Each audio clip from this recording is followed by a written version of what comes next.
This video is sponsored by DistroKid. Learn how you can get 7% off your first year and easily pay collaborators later on in this video. A lot of electronic music is fairly repetitive, and there's absolutely nothing wrong with that, but sometimes you want to do something to go above and beyond, to make your songs stand out and be more memorable. So today I want to talk about concrete ways that you can implement to make your songs more interesting, to take your listener on a journey, and to overall help them stand out.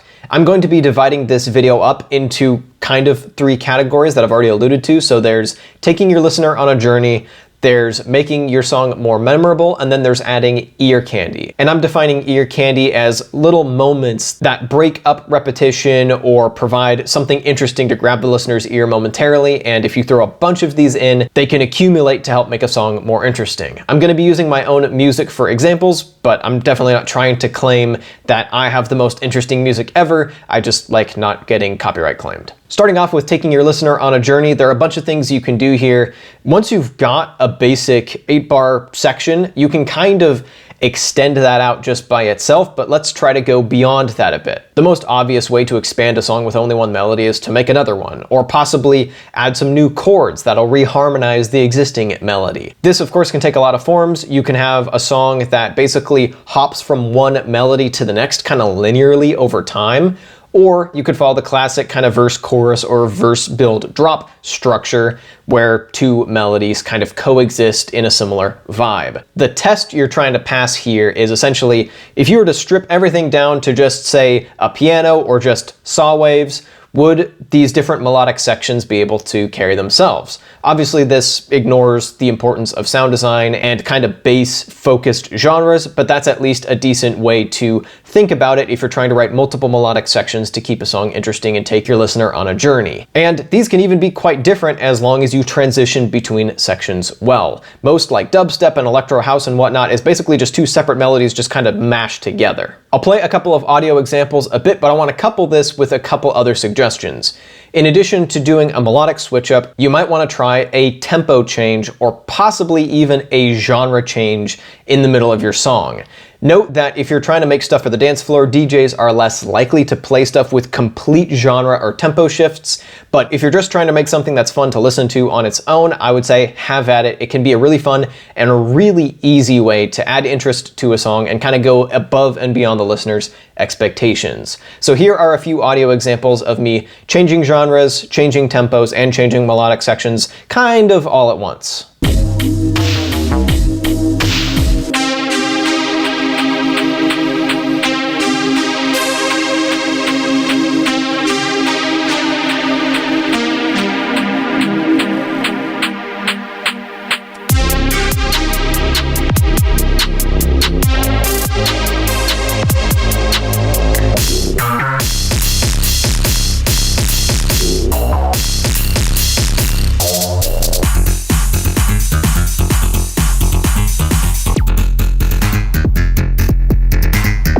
A couple of other techniques that you can incorporate, there's the drum switch up.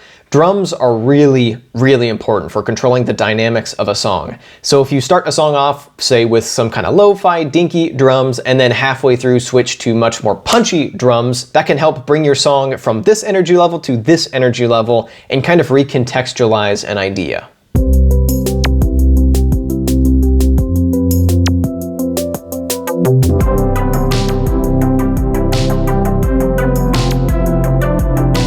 One other technique that I think can be quite useful for taking your listener on a journey is reharmonizing your melody. So you've got your main melody and chord progression, ditch that chord progression and write a new chord progression under it that changes up the feel, and then you can kind of switch between those. Let's move on to ear candy, and I've got a bunch of really specific ideas for this, and of course, there are many more things that you can do, but hopefully this at least gets you started. The first method for adding ear candy is glitches, and these can either be elements that glitch out and almost kind of malfunction, or little glitch samples that you put in almost as percussion. I'm going to demonstrate a couple of examples of this. An easy way to actually go about doing this, the kind of song falls apart method, is to take the track that you want to glitch out, or maybe your master if you're really feeling adventurous, put a glitch plugin on it, and then automate it on and off. So automate it to turn on only at a very specific point, or put a bunch of glitch plugins on a track and then just take little pieces of different kind of glitch effects. So you have the dry signal that goes into the glitch signal, back into the dry signal, and so on and so forth. And I'll show you what I mean by that in this audio example.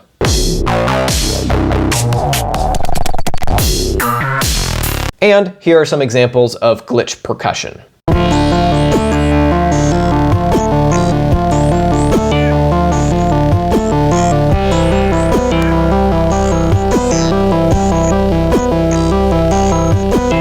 Another form of percussion that I think can be kind of overlooked sometimes is toms, because they're the very classic examples. There's the offbeat tom in a big room drop. There's the 80s tom fill, which those are both classics. But I think having other toms or tom-like percussion popping in at different places can be really effective. This example I'm not going to play, but take a listen to Deafening Red by Clarence Clarity. It's got these gigantic booming toms, and I would love to hear people do stuff like that more. And in general, adding kind of interesting percussion and little fills throughout a song can really help it become more interesting. And I would recommend trying to use these only once or twice in a song and then kind of switch them out. Maybe even do a full pass where you go, for this session, I am just adding little percussive bits to a song.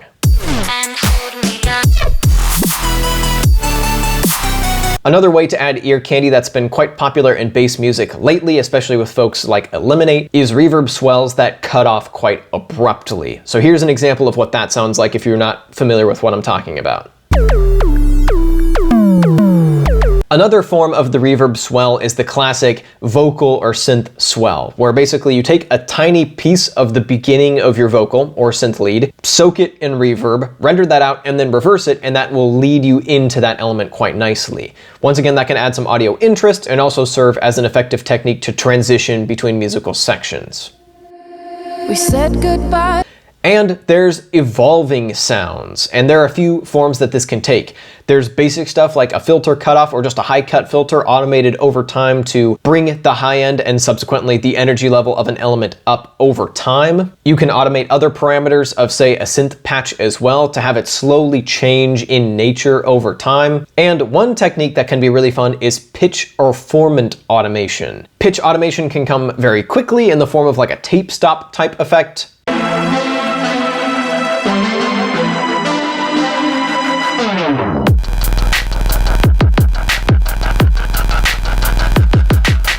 Or be used slowly over time to create almost a disorienting effect.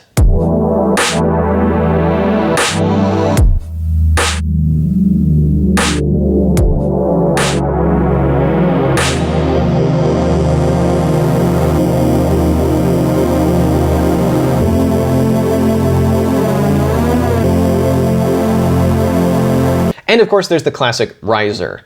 But I also want to draw your attention to formant automation, because I think this one is kind of underrated.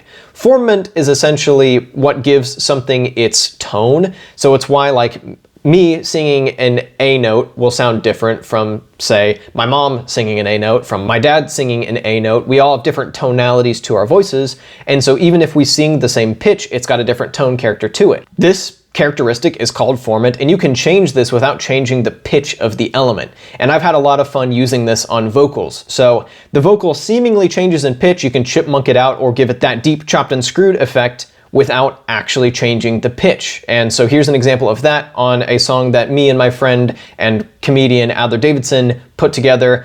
For some context, he's supposed to be like almost high on iced tea, and so I brought that way over the top by automating the formant of his voice. Ooh, wow, I feel it in my veins. Don't need opioids when tea cures my pain. Another example of this being used on an actual sung vocal is Tizoki's song Sideways. I'm not going to play that because I like not getting copyright claimed, but I do recommend giving that a listen as an example of what formant shifting can do for a song. Another way to add ear candy is simple panning. I think a lot of the times it's easy to just start throwing in musical elements and percussion and drums and synths and then just leave it. And while there's nothing wrong with that, I think it can be cool to take a little bit of extra time and pan some elements creatively. So something as simple as having little hi-hat rolls bouncing back and forth like in a lot of modern trap beats, or maybe you've got an open hi-hat in one ear and a closed hi-hat in the other ear, or somewhere in between, and play around with maybe panning some kind of counter melodies, or maybe you have a main melody up the middle and then kind of an arp part off over here, and then maybe a higher octave over here. Stuff like that can go a long way to making a mix more dynamic, sound more wide and open, and I recommend that you pay more attention to your panning. One other technique that I wanted to mention that I forgot to mention earlier is melodic fills. I mentioned percussion fills earlier. Melodic fills can also be a fantastic way to just perk up the listener's ears. The king of this is Bill Wirtz. Obviously, he's well known for his little jingles and his History of Japan and the Entire World videos, but go listen to a full song of his and you'll hear a ton of little melodic licks that you only ever hear once. And I would love to see electronic music producers incorporate this more. There are a ton of other techniques out there you can use to add ear candy to a song. If there's one that I didn't mention that you think is really cool, leave it in the comments below. But I want to talk about another way to add variation to a song, both in terms of taking your listener on a journey and in terms of adding ear candy.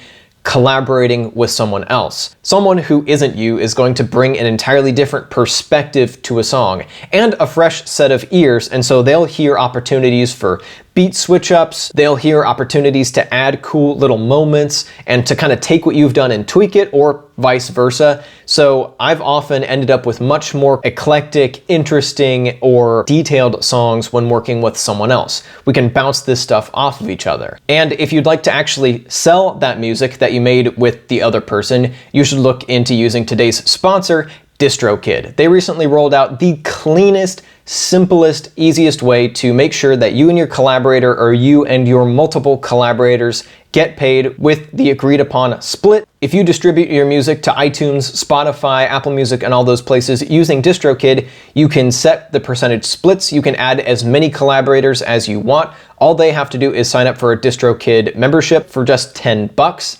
And if they don't sign up immediately, it won't delay your release. DistroKid will just hold their money and stockpile it until they do sign up. Collaborators can only see their own percentage for privacy reasons, and you can change that stuff anytime you need to, so you've got a lot of control and you don't have to really do anything. You set it up and maybe change it later on if you need to, but it's just good to go. It just works. If you would like to get your music on all of the regular streaming and download platforms very easily and very affordably, and get your collaborators paid and keep 100% of the royalties because DistroKid never takes a cut, use my link in the description and you'll get 7% off your first year of DistroKid.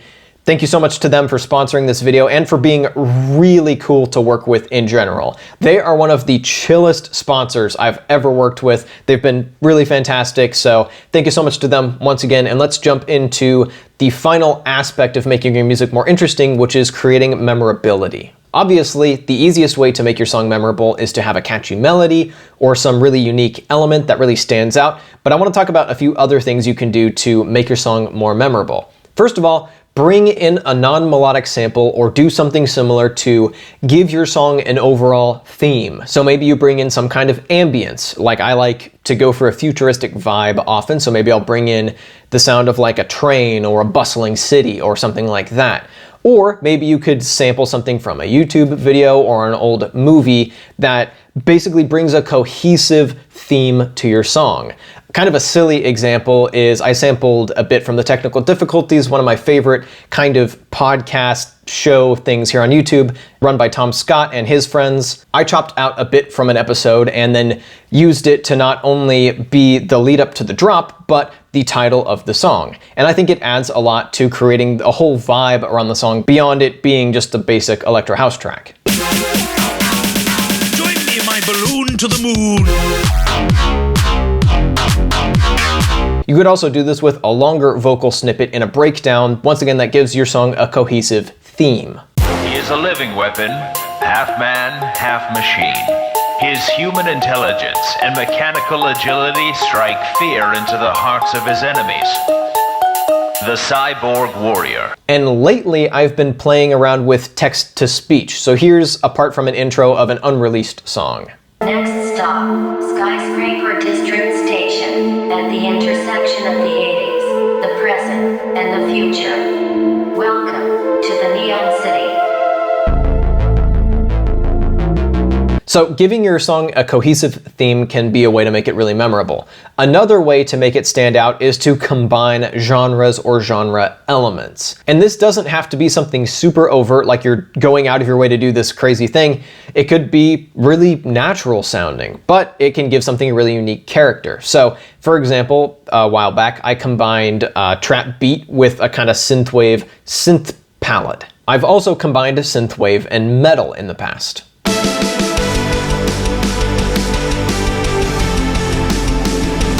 As you can tell, I really like combining synthwave with other genres, but I've done this with other genres as well, bringing in different genre elements like maybe an electric guitar or a saxophone or different synth tones can go a long way towards making a song stand out from the others in its genre. Hell, even bring in a solo with an instrument that's not normally associated with that genre. I've heard sax solos in metal songs a couple of times, which is surprisingly awesome. And of course, you could bring in a guitar solo into an electronic song.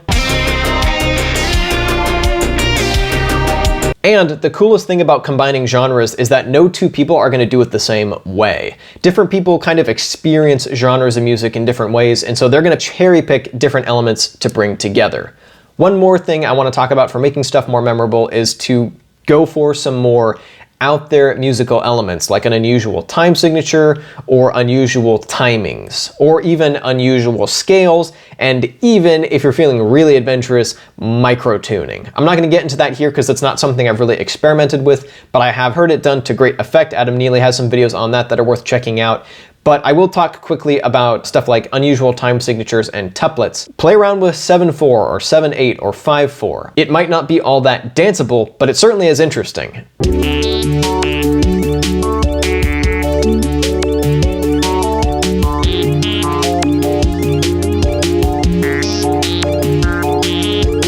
And there's also the topic of tuplets.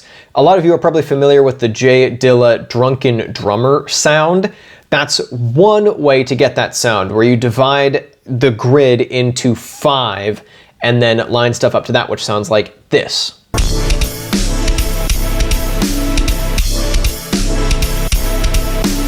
That's definitely a different feel from the J Dilla feel, but it certainly is a wonky groove. The J Dilla feel is achieved, by the way, by shifting every offbeat hi-hat so it's a little bit late, and then shifting your snare so it's a little bit early, and that sounds like this.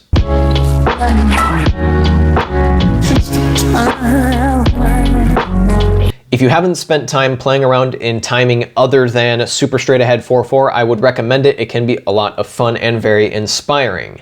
And if you want to just get started with making stuff that's melodically a little more kind of interesting or colorful, try adding 7ths or 9ths to your chords, or adding one chord in your progression that breaks out of the key that the song is in, like this.